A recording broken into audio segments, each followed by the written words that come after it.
الحمدللہ رب العالمین الصلاۃ والسلام علی اشرف الانبیاء والمرسلین اما بعد فاعوذ باللہ من الشیطان اللعین الرجیم بسم اللہ الرحمن الرحیم۔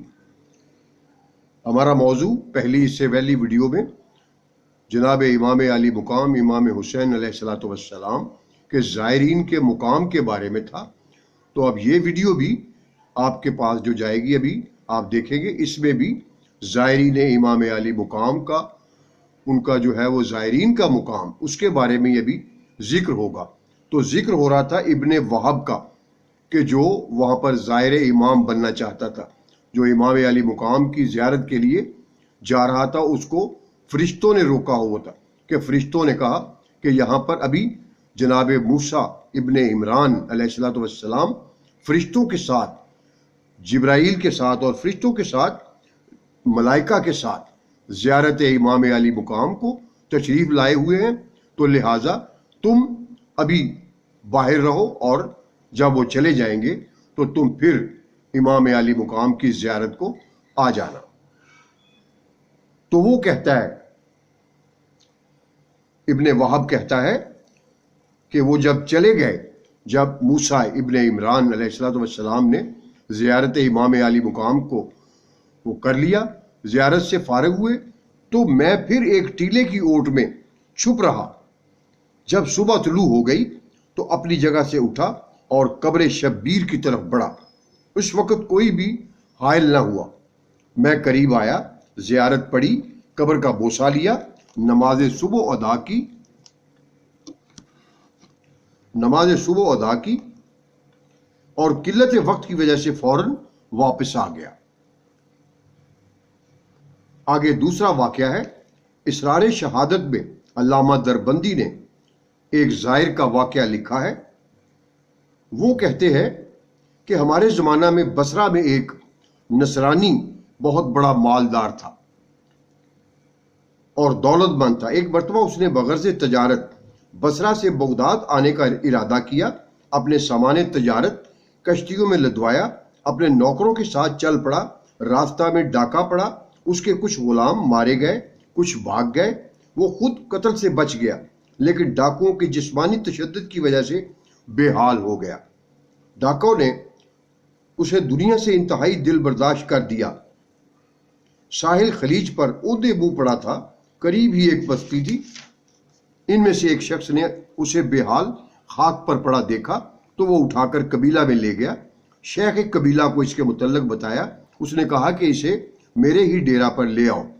جب وہ وہاں آیا، ان کے حسن سلوک سے کچھ ڈارس بندی، کافی دن وہاں رہا، جسمانی تشدد کے نشانات ختم ہو گئے، زخم مندمل ہو گئے، اتنے میں زیارت غدیر کا زمانہ آ گیا۔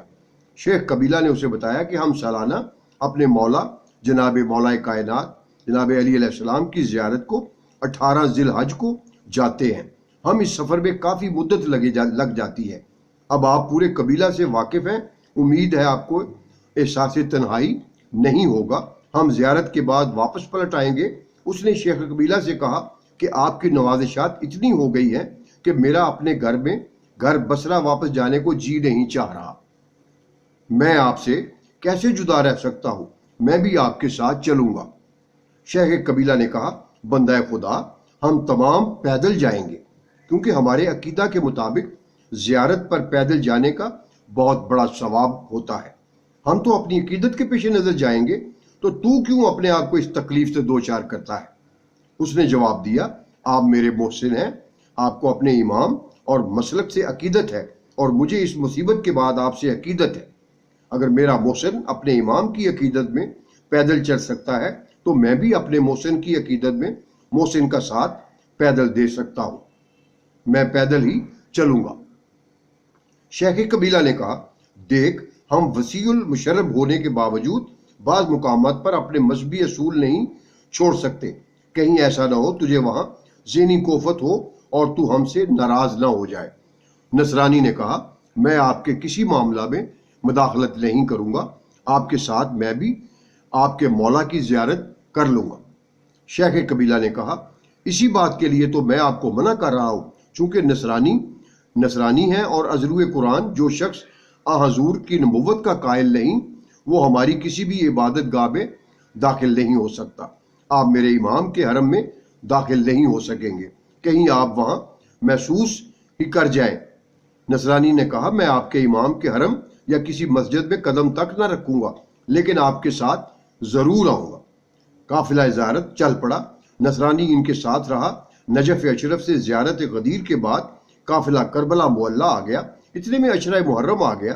10ویں محرم کی شب شیخ قبیلہ نے نصرانی سے کہا، آج ہمارے ساتھ صحن امام مظلوم تک چلیں۔ آج رات ہم شب بیداری کریں گے، سوئیں گے نہیں۔ آپ صحن میں بیٹھ کر ہمارے سامان کی حفاظت کریں۔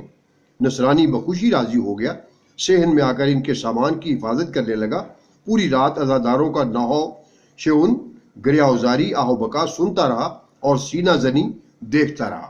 نصرانی کہتا ہے کہ جب صبح طلوع ہوئی، تمام لوگ اپنے اپنے گھروں کو جانے لگے۔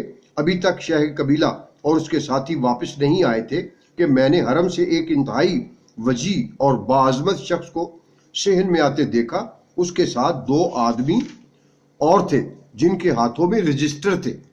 اس نے صحن میں کھڑے ہو کر ادھر ادھر نگاہ کی، ان سے رجسٹر دکھانے کو کہا۔ میرے بالکل قریب ہی تھے۔ انہوں نے رجسٹر کھول کر سامنے کیا۔ کچھ دیر دیکھنے کے بعد کہا، تم نے تمام نام کیوں نہیں لکھے؟ وہ دونوں تو کانپنے لگے اور عرض کیا، قبلہ ہم نے اپنی طرف سے تو تمام نام لکھے ہیں۔ اس نے کہا، ذرا اپنے رجسٹر کو بھی دیکھو اور صحن میں نظر کرو، فہرست مکمل نہیں ہے۔ دونوں نے ایک دوسرے کو دیکھا اور عرض کیا، قبلہ حرم میں، رواق میں اور صحن میں جتنے افراد آئے ہیں ان کے ساتھ موجود بچوں تک کے نام لکھے ہیں، البتہ اس نصرانی کا نام نہیں لکھا۔ اس نے کہا، یہی تو میں کہہ رہا ہوں کہ اس کا نام کیوں نہیں لکھا؟ انہوں نے عرض کیا، قبلہ یہ نصرانی ہے، آپ کے نانا کی نبوت کا قائل نہیں۔ اس نے کہا، نانا کی نبوت کا قائل تو نہیں ہے، مگر کیا شب عاشور میرے زائرین کی فہرست میں نہیں ہے؟ کیا اس نے میرے عزاداروں کے ساتھ سامان کی حفاظت نہیں کی؟ کیا اس نے میرے زائرین کی طرح رات جاگ کر نہیں گزاری؟ کیا یہ میرے صحن میں نہیں بیٹھا؟ کیا تمہیں یہی کہا گیا ہے کہ صرف مسلمانوں کے نام لکھو؟ کیا تمہارے ذمہ صحن میں ہر آنے والے کا نام لکھنا نہیں تھا؟ دونوں نے معذرت کی اور میرا نام بھی لکھ لیا۔ میں جیسے مدہوش ہو گیا تھا، وہ نام لکھ کر واپس چلے گئے۔ میں نے ادھر ادھر دیکھا، مجھے کوئی نظر نہ آیا۔ شیخ قبیلہ کا سامان دیکھا، ابھی تک وہ رکھا تھا۔ کچھ دیر بعد شیخ قبیلہ آ گیا۔ میں نے اسے کہا، جلدی جلدی اپنی جگہ چلے۔ اس نے وجہ پوچھی۔ میں نے کہا، بس جلدی چلے، وہیں جا کر بتاؤں گا۔ جب اپنی جگہ پر آئے تو میں نے اس سے پوچھا کہ یہ صحن کس کا ہے، یہ مزار کس کا ہے؟ اس نے مجھے سب کچھ بتا دیا۔ تو میں نے کہا، اب مجھے کسی عالم دین کے پاس لے چلو، میں کلمہ پڑھتا ہوں۔ چنانچہ اس نصرانی نے میرے پاس آ کر کلمہ پڑھا اور مجھے یہ تمام واقعہ سنایا۔ بہار میں علامہ مجلسی نے سلیمان احمد سے روایت کی ہے کہ میں کوفہ میں مقیم تھا۔ میرے پڑوس میں ایک شخص تھا جس کے ہاں رات کو کبھی کبھی جا کر بیٹھ جاتا تھا۔ باتوں میں وقت اچھا گزر جاتا تھا۔ ایک مرتبہ شب جمعہ میں اس کے پاس آیا تو باتوں باتوں میں زیارت امام حسین کی بات چلی۔ میں نے پوچھا، زیارت امام حسین کے سلسلہ میں آپ کا کیا خیال ہے؟ اس نے کہا، خیال کیا ہوگا، زیارت امام علی مقام بدعت ہے اور ہر بدعت گمراہی ہوتی ہے اور ہر گمراہی کا انجام جہنم ہے۔ میں اپنے غصہ پر قابو نہ رکھ سکا، خاموش ہو کر اٹھ کھڑا ہوا اور چلا آیا، اور دل میں کہا کہ اب بات بگڑ جائے گی۔ صبح اس کے پاس آؤں گا اور اسے احادیث نبویہ سناؤں گا کہ جس نبی کا ہم کلمہ پڑھتے ہیں وہ تو زیارت امام حسین علیہ الصلوۃ والسلام کو ثواب بتانا ہے، پھر ہم بدعت کیسے مان لیں؟ چنانچہ میں تڑکے تڑکے اس کے گھر آیا، دق الباب کیا۔ اس کی بیوی نے بتایا کہ وہ تو رات آپ کے جانے کے تقریباً 3 گھنٹے